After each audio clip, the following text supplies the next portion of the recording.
warahmatullahi wabarakatuh. Waalaikumsalam warahmatullahi wabarakatuh. Halo Sobat Religi, selamat datang di podcast ITE Kemenak Kepahyang, informatif, terkini, edukatif. Bareng aku Bella Salsabila Alfa Zain yang akan menjadi host pada hari ini dalam episode Jejak yang Tak Boleh Hilang. Dan hari ini kita akan ngobrol dengan seorang arsiparis fungsional, ahli pertama di kantor Kementerian Agama Kabupaten Kepahyang, Bapak Megi Sandra Oktarian SPDI, yang mana beliau ini mendapat kesempatan yang luar biasa untuk dapat berkunjung di ANRI, Arsip Nasional Republik Indonesia, tempat semua dokumen penting bangsa disimpan, dirawat, dan dilestarikan.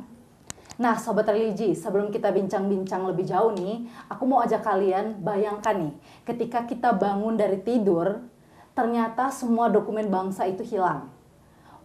Teks proklamasi lenyap, foto kemerdekaan tidak pernah ada, data tentang tanah tempat kita tinggal juga tidak ditemukan.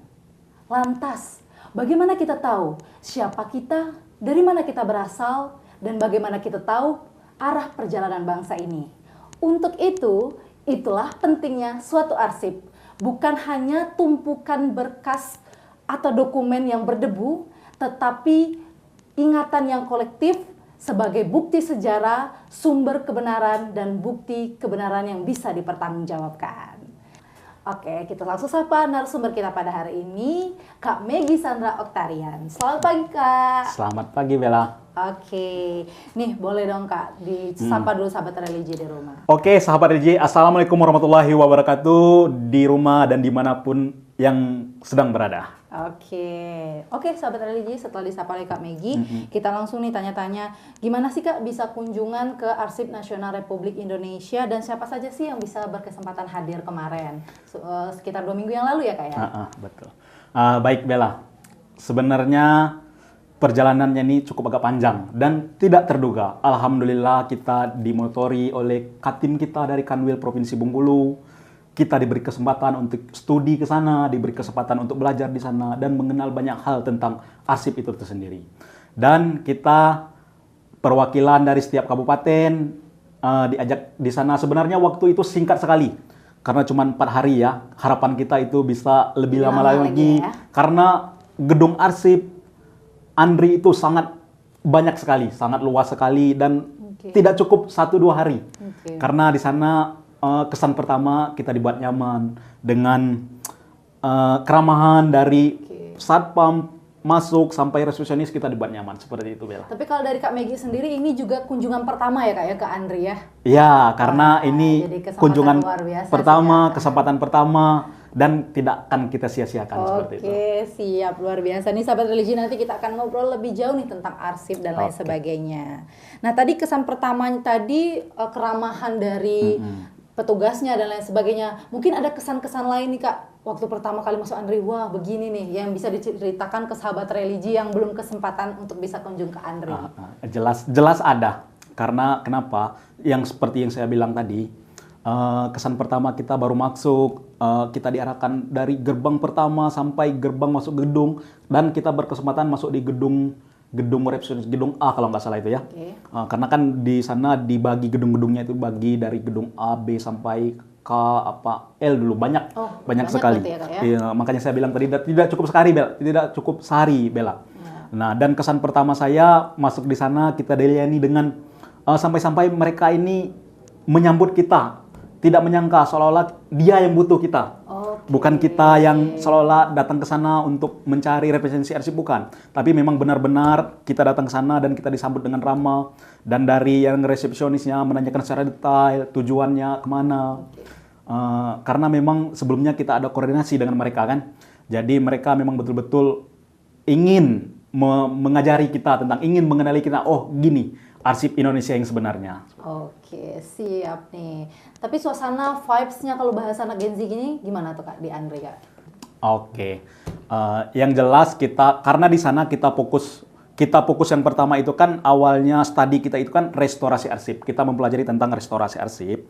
Namun kita juga diperkenali dengan hari kedua kita dikenali dengan kita lebih fokus ke arsip sejarah dan kita diajak masuk ke dari pertama Indonesia, awal mula Indonesia merdeka sampai Indonesia merdeka, dan sampai ke zaman sekarang dan zaman reformasi pun di sana kita diajak berkeliling-keliling di gedung di sana, seperti itu Bella. Jadi ada vibes tentang sejarah yang mungkin terbangkitkan Iya, ketika betul. berkunjung di sana. Oh, ya, luar biasa nih.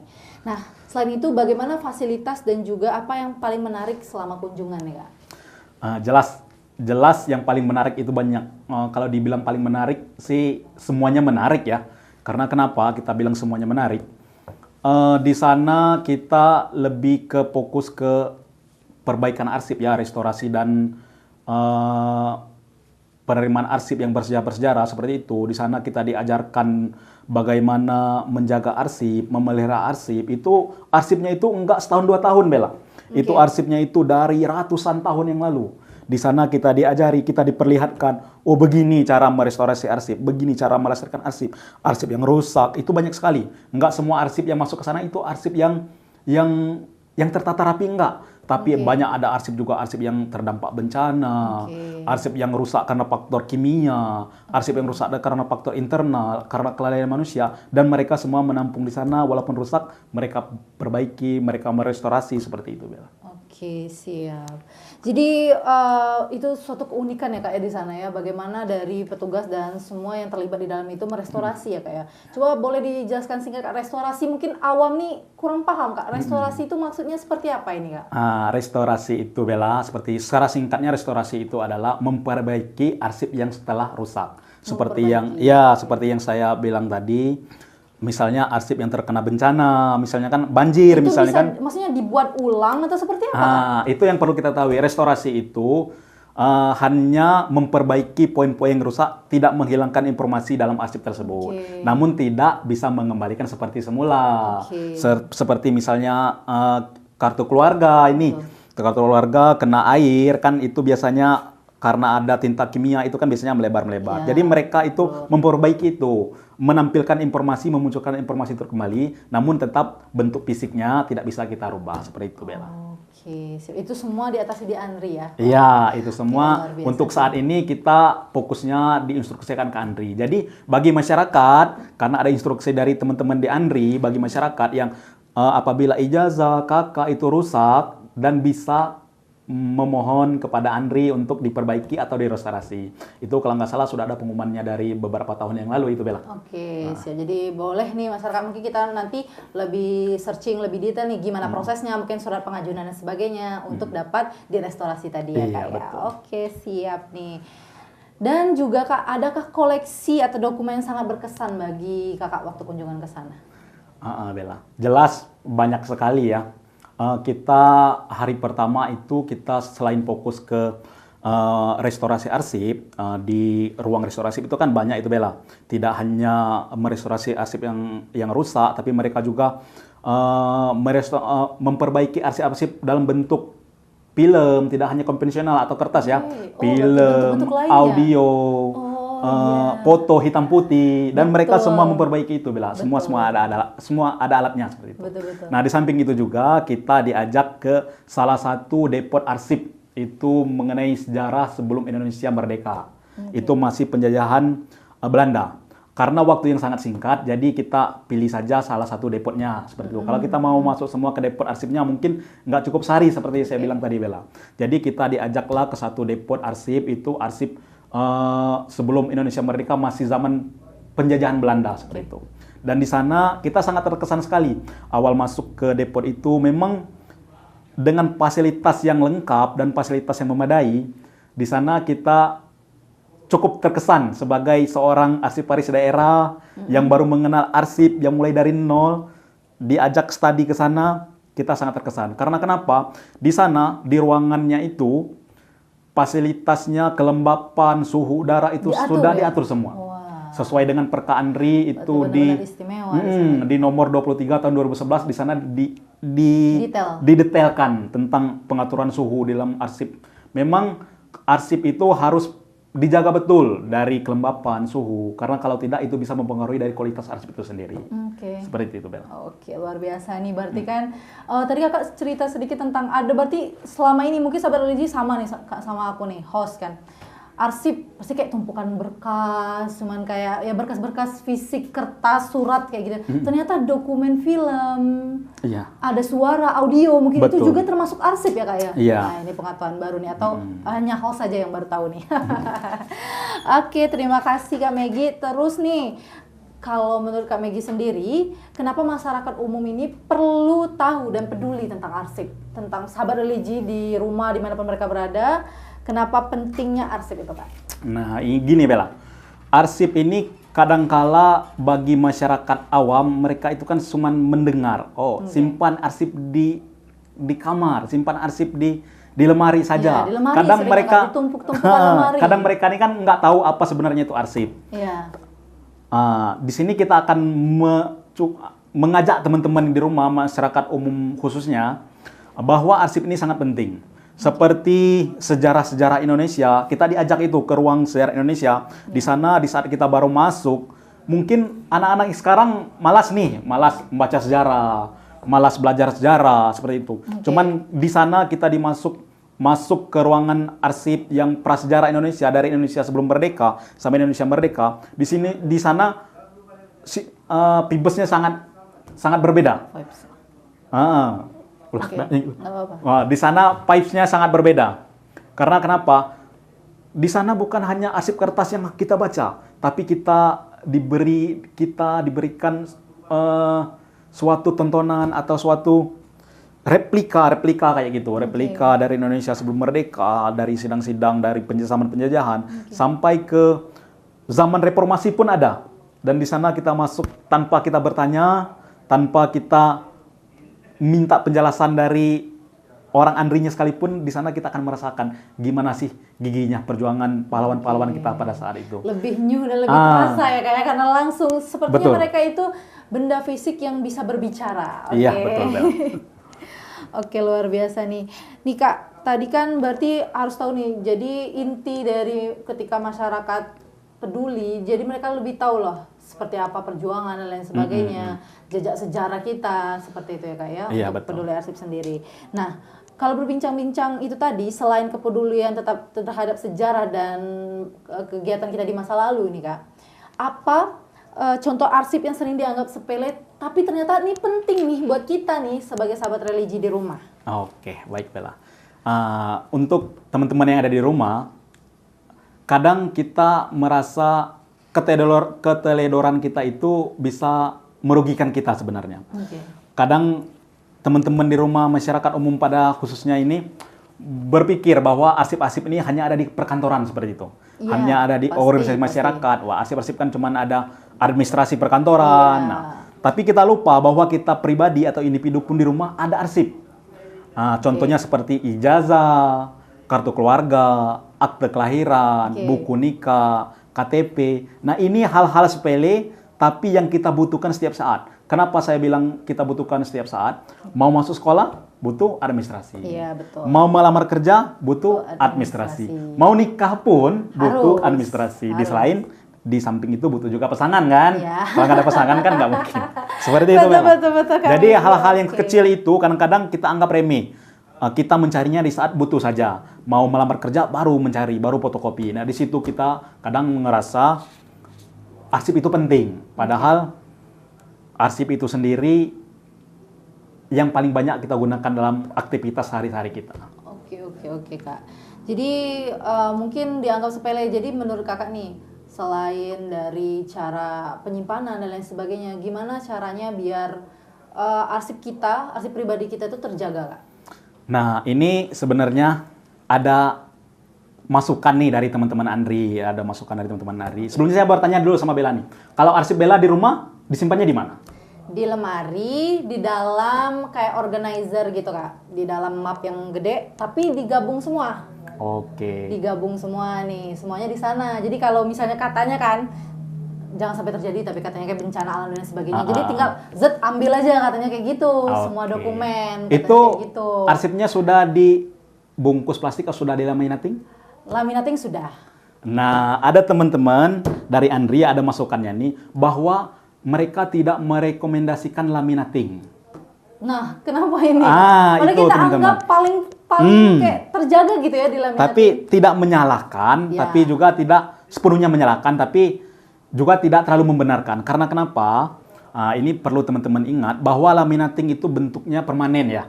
Permanen, Iya, betul iya, kan? betul, Permanen betul. kan itu plastik itu Apa di-press. karena terangkat itu ya? Nah, Gimana tuh? kita jujur-jujur aja nih teman-teman. Kalau keluar, kalau mau lamar kerja, mau mengelabui administrasi sehari-hari, kita pasti bawa untuk fotokopi kan? Ya kan? Bawa betul. fotokopi, masukkan dalam tas, Ya. fotokopi. Emang kita saat itu tahu cuaca hujan, panas, enggak kan? Enggak sih. Nah, ketemu hari hujan dan arsip kita yang udah dilaminating itu basah dan airnya meresap ke sela-sela plastik, plastik, itu iya. tidak bisa diperbaiki lagi. Karena kenapa? Saat dilepas laminatingnya itu pasti Terangkat semua, ya kan? ada tulisan-tulisan yang kadang-kadang itu kan melekat di plastiknya. Iya. Jadi rekomendasi Ada Andri, beberapa sih yang kayak gitu. ya Kak. betul, rekomendasi Andri kalau bisa jangan dilaminating. Terus Nah, gimana nih? Kalau nggak dilaminating? Selain laminating, Ah. kita direkomendasikan untuk sama-sama laminating tapi bahasanya enkapsulasi arsip. Enkapsulasi Arsip. Oh, baru dengar nih. Apa tuh, Kak? Jadi plastiknya tetap laminatingnya hanya di pinggir. Saya bawa contoh nih Bella. Oh, gimana nih? Iya, Boleh, saya bawa boleh, contoh untuk teman-teman di rumah. boleh banget. Nah, jadi seperti ini. Kertasnya tetap dilaminating. Oke. Cuman laminatingnya cukup di pinggir saja. Oh, ini bisa di Oke. Ah. Jadi simpannya mungkin dalam ini Plastik. tapi siap. Iya, betul, Ini Bella. dijual bebas atau seperti apa, Kak? Ini ada Bisa. dijual secara online ada atau di fotokopian juga ada ini biasanya. Oke. Cuman saya nggak mungkin tahu. bahasanya apa ya, Kak ya? Mungkin kalau yang tadi bahasanya apa tadi, Kak? Enkapsulasi arsip. Kalau kita ke fotokopian katanya nggak bisa jawab nanti.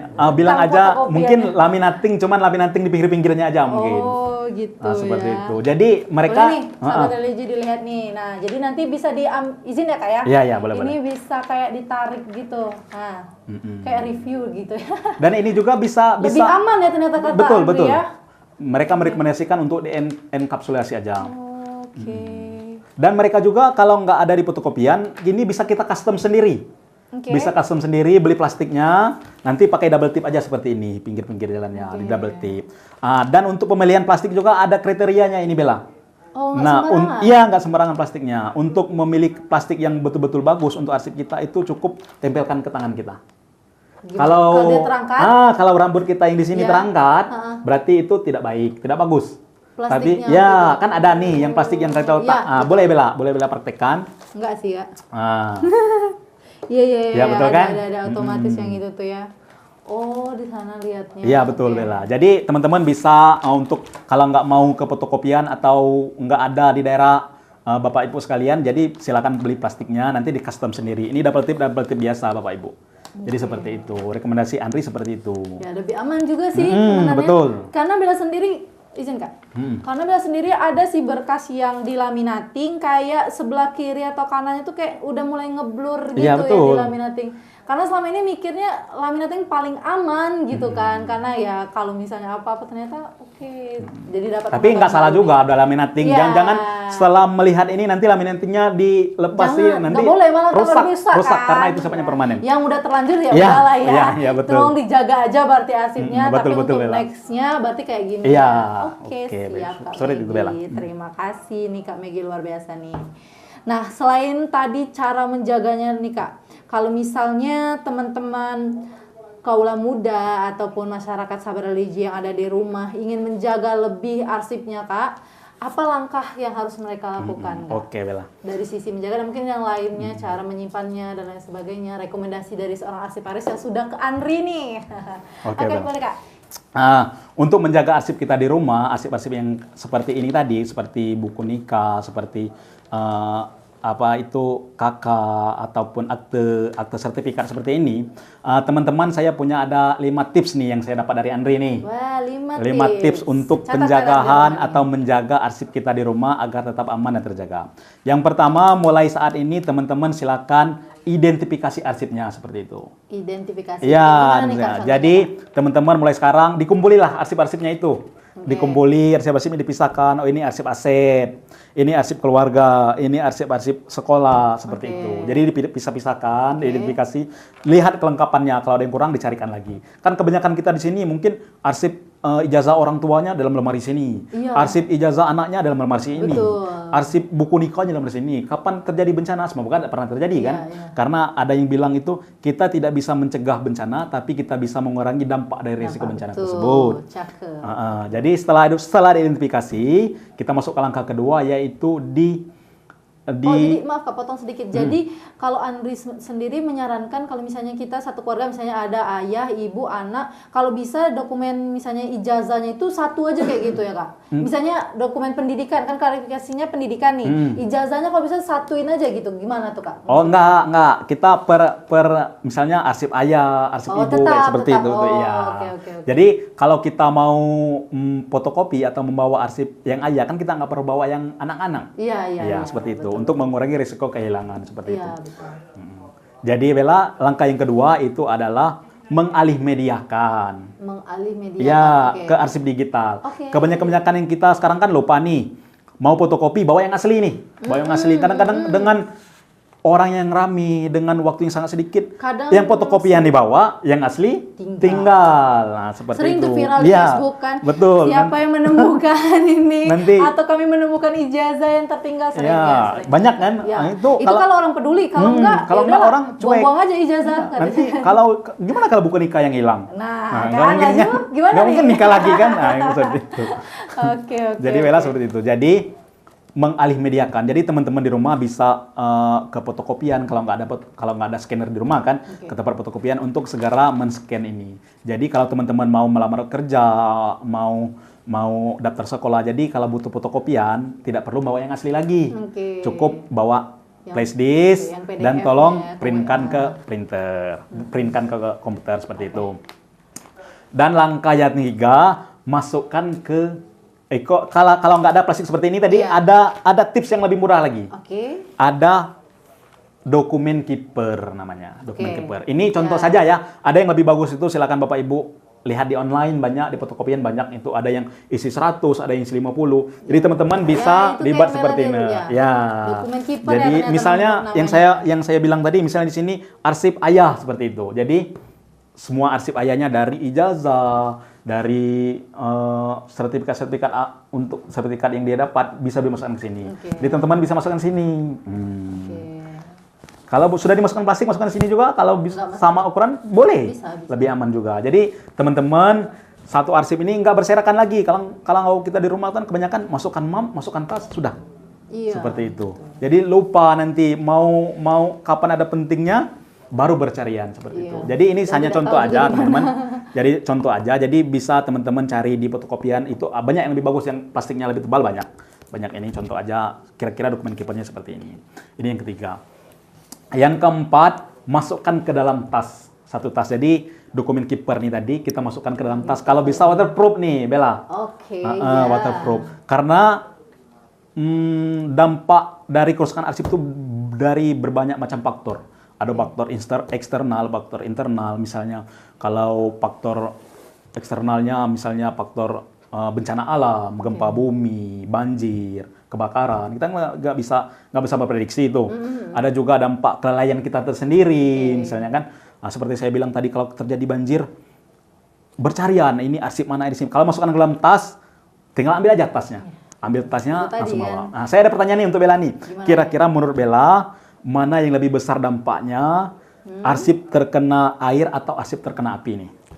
Arsip terkena api lah, bakal habis kayaknya. Nah, itu salah mindset kita. Gimana nih? Sebenarnya arsip yang paling parah kalau terdampak bencana itu terkena air. Karena kenapa? Kalau terkena api, kebanyakan kita suka lalai nih. Kita kalau melihat api ingatnya air nih. Kebakaran arsip kita langsung siram dengan air. Padahal itu bisa merusak fisik asli arsip itu sendiri. Karena kan kita nggak tahu nih di catatan arsip ini tintanya dari yang bagus apa enggak. Kadang-kadang ada tinta itu kan yang terkena air langsung melebar seperti itu. Jadi tips dari teman-teman Andri kemarin, kalau kebakaran semoga pernah terjadi nih kan, kalau bisa kita di rumah itu kan pada dasarnya harus ada apar tuh, alat pemadam kebakaran, atau di kipas-kipas, atau dipakai kain, bukan kain basah ya. Gimana caranya semoga arsip kita terjaga. Nah, ternyata terkena air ini lebih parah daripada terkena api. Seperti saya bilang tadi, karena kalau sudah terkena air, itu bukan basah aja, tapi bisa merusak tekstur kertas itu tersendiri.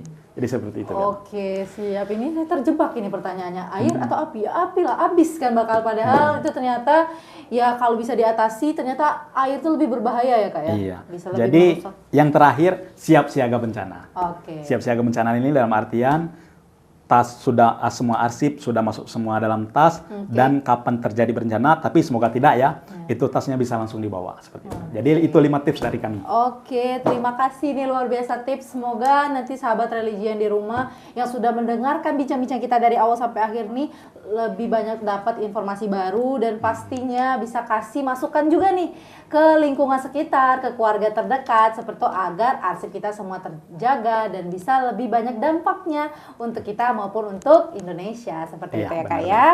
Baik Kak Megi, terima kasih banget sudah kunjungan ke podcast Ita Kemenak Kepahyang. Siap. Semoga nanti ke depannya makin sukses. Oke. Siapa tahu ada Andri di luar negeri Kak. Oke, kita kalau bisa kalau sampai Sejenis ke luar Andri negeri, maksudnya, betul. sejenis Andri di luar negeri mungkin kan seperti apa, nanti bisa kunjungan dan bisa cerita-cerita lebih lanjut lagi nih sama teman-teman atau sahabat religi di rumah. Baik, aku Bella Salsabila Alfa Zain pamit undur diri di podcast Ita Kemenak Kepahyang. Sampai jumpa di podcast-podcast kita selanjutnya. Kami akhiri wabillahi taufiq wal hidayah. Wassalamualaikum warahmatullahi wabarakatuh.